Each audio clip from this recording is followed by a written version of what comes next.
I want to talk about Santa Ana project in Colombia. It was one of the richest mines of the Spanish colonial era, sometimes reporting up to 30 kilograms. Outcrop has a high-grade silver gold discovery.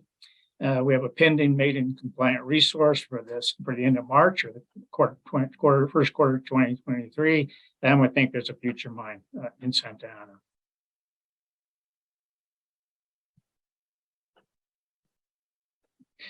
Forward-looking statements, of course, basically different aspects of risk affecting outcome. Santa Ana is facing a very important milestone. We're moving the high-grade silver discovery to the next stage of value with the 43101 resource. We'll have a resource statement in the first quarter of 2023. We expect the grade to be in the upper 20th percentile, actually worldwide, or only to have less than half a dozen projects with higher grade than what we have. We do have some internal guidance of between 45 and 55 million silver equivalent ounces, of between 550 and 750 grams equivalent silver per ton. 195 million shares outstanding, fully diluted 302. That reflects a commitment to put money on the ground and create something of significant value for shareholders. Management and directors has 12% of the company. Eric Sprott still maintains 14%, and we have the rest in high net worth investors and retail. We do have one analyst coverage, which is Research Capital, Stuart McDougall. He has us as a speculative buy at 75 cents if we are able to put together 50 million ounces and that value would be at $3 an ounce. Being as at $3 an ounce is rather an average. I think there's a lot of upside with respect to that 75 cents. It could be significantly more, just based on the grade and the dollar, the enterprise value dollar per ounce would be attributed to that grade. Just an overview. It's highway access, it's included a major transmission line. It's hydroelectric power, which tends to be more cheaply priced in Colombia. It has water on the project, strong community support, and excellent security conditions. It's just like working in safer parts of Mexico and really with no particular security requirements. Importantly, for Colombia, silver is a strategic metal for the government's new energy transition economy. So we are talking to the Vice Minister of Mines, Giovanna Franco, about the possibility of being on what they call their PINE list of projects, which is a project of strategic national importance, which puts you in the fast lane for exploration and development. We have over 50,000 meters of drilling, over now I think 330 holes. The weighted average grade of all the intercepts above 200 grams equivalent silver per ton, which we expect to be the cutoff grade for our resource is 1.4 kilograms silver per ton. It's really a silver gold project. There is some lead and zinc, but the equivalency that up to 1.4 kilograms is about 7.5 grams gold and about 860 grams silver. World-class potential, near-term exploration is 18 kilometers of veins. Those are actually vein zones that consist of vein packages. In the district, there's over 60 kilometers of vein zones, again, packages of 3 or 4 veins. So that probably represents 180 kilometers of individual veins. And really, it's comparable to some of the famous districts in terms of the vein footprints as Fresnillo and Guanajuato. We will have our maiden resource in the first quarter, and based on 10 active projects that express 1 to 2 kilograms silver at surface, we expect to have an update of the resource report in the following 12 to 14 months. This is the southeast vein zone is what we're exploring, focused on now. So the 18 kilometers is focused on one end by the Santa Ana mine group, the royal mines that produce the tremendous high silver grades, and on the south end by the Frias mine.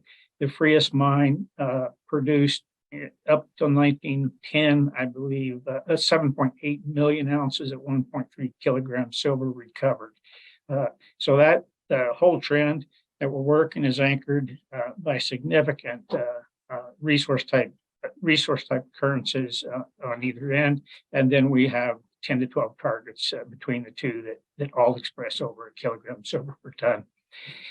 There's just on the right is some of the headliner assays. January, we had 3.5 meters of almost 4.9 kilograms. In last November, we had 2.7 meters of 615 grams. October, 2.4 meters of almost 2 kilograms, and August, 8.9 meters of 1.6 kilograms. It's good, straightforward exploration.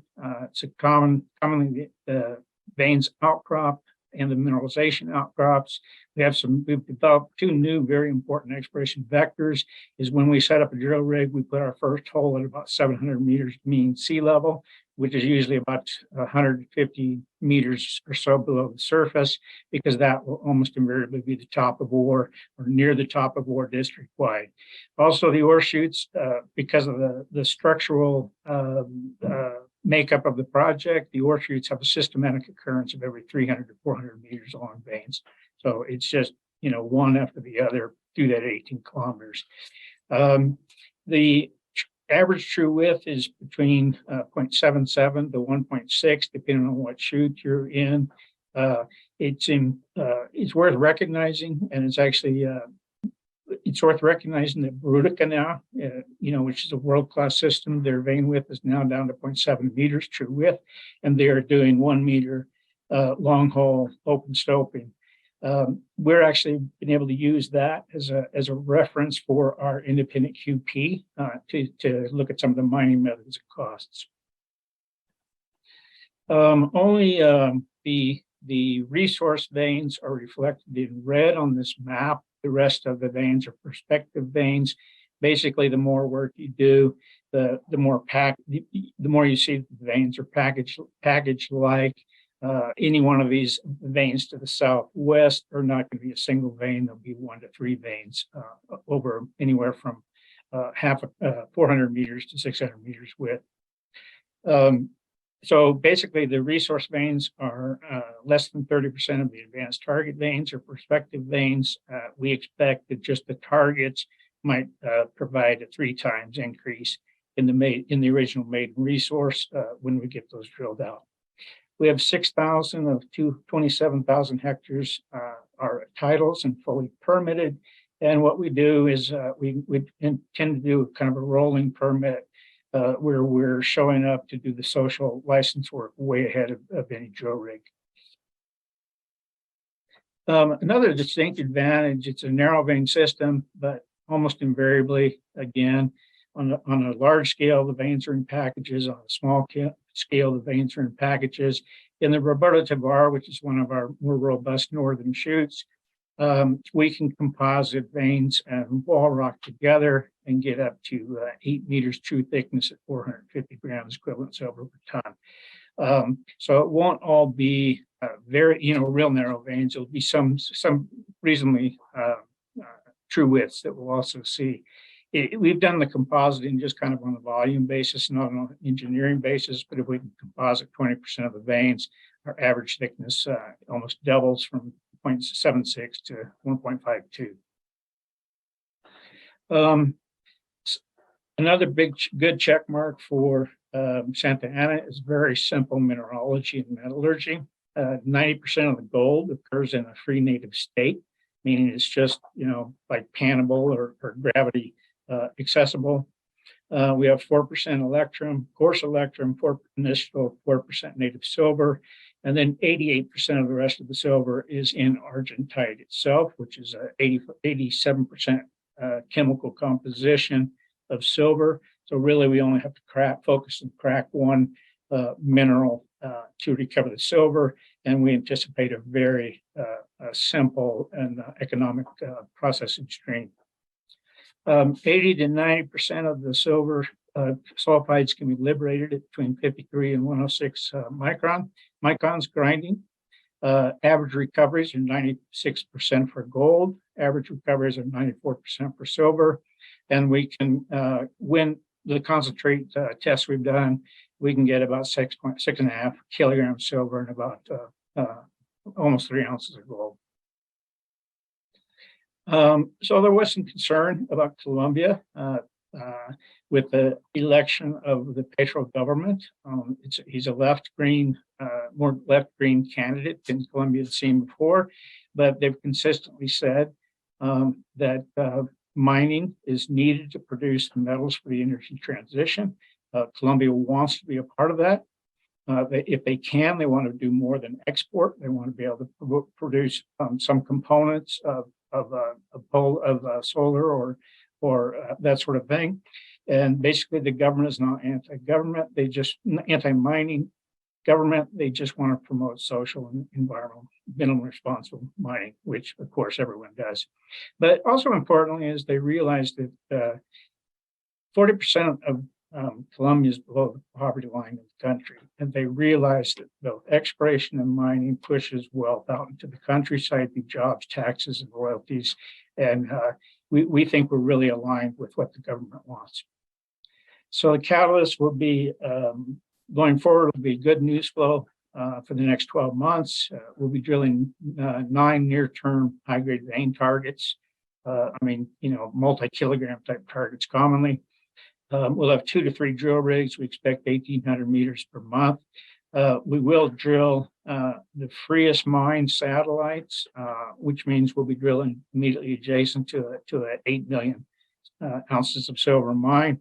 It was at 1.3 kilograms. We'll publish our upward scalable compliant resource in Q1 2023, and then we hope to do a revised, upward revised report within 12 to 14 months following. We do have 2 other high-grade vein projects. That's where that's the space we want to be in. We want to be in extremely high grades because you can do that in Colombia. They're still available. You can walk over them. Basically, it's an exercise in drilling a deposit that's already outcropping out of the ground. We have 2 of those that we would like to see some drilling, but it may be downstream from the resource and the updated resource. We do have 2 projects that we would like to either vend or joint venture.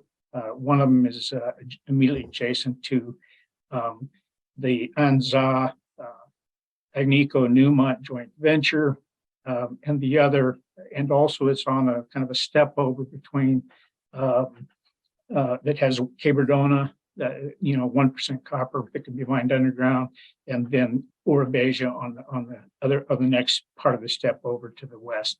And then we have Antares, which is basically the same thing as what Gramalote looks like. And so any questions, just get hold of me too at not in this forum, get hold of me anytime in the on the webpage. Well, Joseph, thank you very much for that great overview of Outcrop. We can jump now to the Q&A portion. I'm going to let Chen and David jump in with any questions. Chen, I know you know the story pretty well. I was just there. Very impressive. You see the native silver in the drill core. That's really impressive. I have a question from the web. They say, do you see a better interception when you go deeper, Joe? What we're seeing is a general increase in thickness at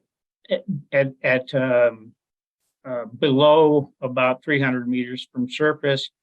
And then in the central part and in the next part, we're moving towards, I believe you may have seen that, it's the Guadalcanal.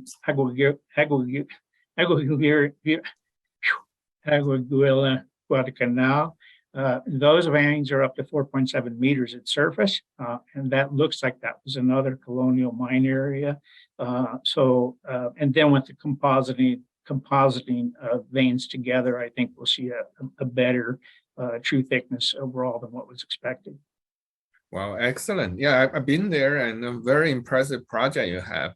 I also have a chance to meet the vice minister. He mentioned he will visit the project and he's working on to make it one of the national strategic importance for Colombia. Can you tell us what time frame we will be expecting if that will be a major news from the company? Yeah, it would really be tremendous to streamline permitting any sort of work because you have kind of an explicit support of the government. Those are called projects of national strategic importance. We met with the Vice Minister of Mines, Giovanni Franco, just last week. He explicitly said that he would be having a meeting I believe this week or next with the included PETRO, and the subject would come up actually direct for recommending that Santa Ana become a project of national strategic importance. There wasn't any guarantees, of course, in the conversation, but then also 2 weeks from now, he's actually going to visit the property because he's very impressed with some of the social work we've been doing in the community. And also he says he said that it must be good because I don't hear anything bad about Santa Ana. So. Yeah, I remember he used that word. So excellent one. Thanks, Chen. David, do you have any questions for Joseph?